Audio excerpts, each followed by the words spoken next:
নমস্কার, দ্রুতগতির খবরের আপডেট নিয়ে শুরু করছি ঈশান বাংলা মিডডে এক্সপ্রেস, রাজ্যের গত 24 ঘন্টার সবচেয়ে গুরুত্বপূর্ণ খবর। বড়মনুপুরে প্রতিবাদ মিছিল উত্তপ্ত হয়ে উঠতেই নিরাপত্তা বাহিনীর টিয়ার গ্যাস নিক্ষেপ, পরিস্থিতি অস্থির, বাড়ছে ন্যায় বিচারের দাবি।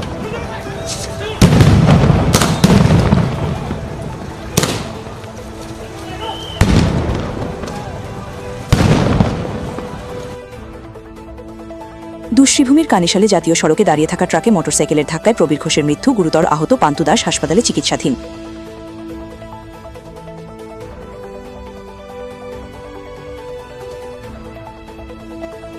পেহেলগাঁও হামলার বর্ষপূর্তিতে শিলচরে বজরং দলের প্রতিবাদ ও শ্রদ্ধাঞ্জলি।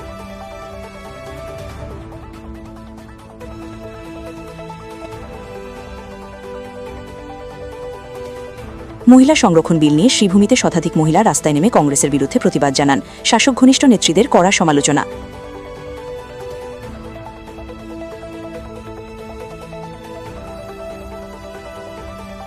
শিলচরে স্টুডেন্ট বাজার, ছাত্রছাত্রীদের হাতে ব্যবসার প্রথম পাঠ।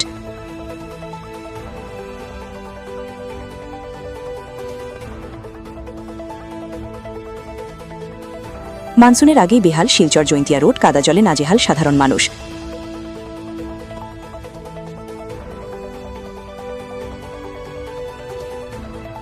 নারী শক্তি বন্ধন সংশোধনী বিল 2024 নিয়ে বিজেপি মহিলা মোর্চার সাংবাদিক সম্মেলন, আগামী 26 এপ্রিল মুচিহার ডাক সহ আন্দোলনের হুঁশিয়ারি।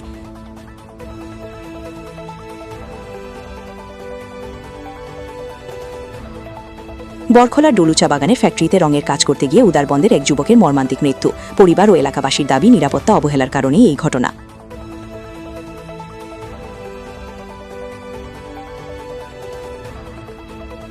প্রবল বৃষ্টিতে হাফলং শিলচর জাতীয় সড়কে ভূমিধস, যান চলাচল সম্পূর্ণ স্তব্ধ, দুর্ভোগে যাত্রীরা। সড়ক পরিষ্কারের কাজ শুরু করেছে প্রশাসন।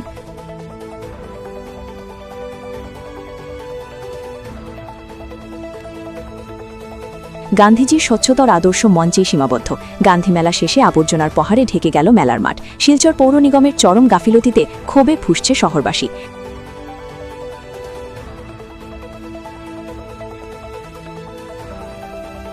স্থানীয় একটি দৈনিক পত্রিকায় রংপুর উচ্ছেদ নিয়ে বিভ্রান্তিকর সংবাদ পরিবেশনে আতঙ্কে উত্তাল গঙ্গাপাড়া আঙ্গারজুর।